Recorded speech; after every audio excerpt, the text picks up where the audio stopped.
বিশ্বনাথত প্ৰতিবাদী কাৰ্যসূচী বাতিল অসম সংখ্যালঘু সংগ্ৰাম পৰিষদৰ। স্বাধীনতা দিৱসৰ প্ৰাক্ষণত আন্দোলনৰ কাৰ্যসূচী লৈছিল সংখ্যালঘু সংগ্ৰাম পৰিষদে। জিলাখনত 144 ধাৰা জাৰি হৈ থকাৰ বাবে অহাকালিৰ পৰিৱৰ্তে 22 আগষ্টলৈ পিছুৱাই দিলে প্ৰতিবাদী কাৰ্যসূচী। সংখ্যালঘু সংগ্ৰাম পৰিষদৰ বিশ্বনাথ জিলা সমিতিৰ উদ্যোগত অহাকালি এখনি প্ৰতিবাদী কাৰ্যসূচীৰ অনুষ্ঠিত কৰাৰ সিদ্ধান্ত লোৱা হৈছিলে যে সংখ্যালঘু বিশেষকৈ আমাৰ বিশ্বনাথ জিলাৰ সংখ্যালঘু অধ্যুষিত অঞ্চলৰ কেইটামান অতি গুৰুত্বপূৰ্ণ আৰু স্পৰ্শকাতৰ সমস্যাক লৈ অহাকালি এক বৃহৎ প্ৰতিবাদী কাৰ্যসূচী আমি হাতত লৈছিলোঁ।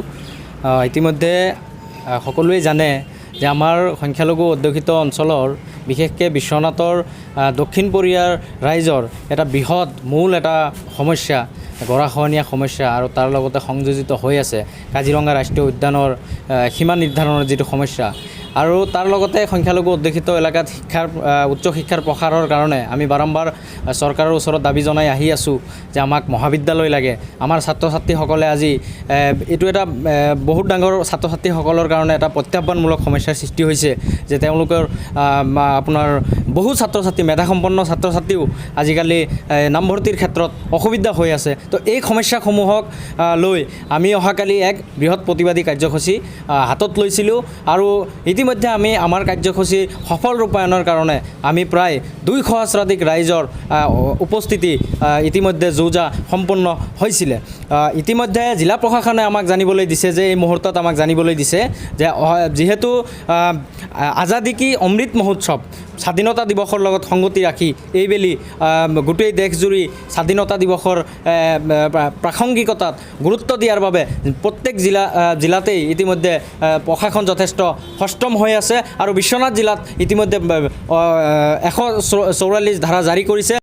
অসম সংখ্যালঘু সংগ্ৰাম পৰিষদ বিশ্বনাথ জিলা সমিতিৰ তৰফৰ পৰা আমি অহা 10 তাৰিখ অৰ্থাৎ অহাকালি আমি এখন প্ৰতিবাদী ধৰ্ণা কাৰ্যসূচী হাতত লৈছিলোঁ উপায়ুক্ত মহোদয়ৰ কাৰ্যালয়ৰ সন্মুখত।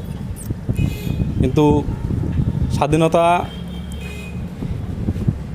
অমৃত মহোৎসৱ আৰু যিহেতু জিলাখনত 144 চলি আছে তাৰ কাৰণে প্ৰশাসনৰ তৰফৰ পৰা আজি অনুমতি প্ৰদান কৰা নহ'ল। গতিকে আমি সদ্যহতে আমাৰ প্ৰগ্ৰেমটো আমি বাতিল কৰিলোঁ আৰু অহা 22 তাৰিখে অৰ্থাৎ সোমবাৰে আমি এই প্ৰগ্ৰেমটো আমি হাতত লৈছোঁ প্ৰতিবাদী প্ৰগ্ৰেমটো।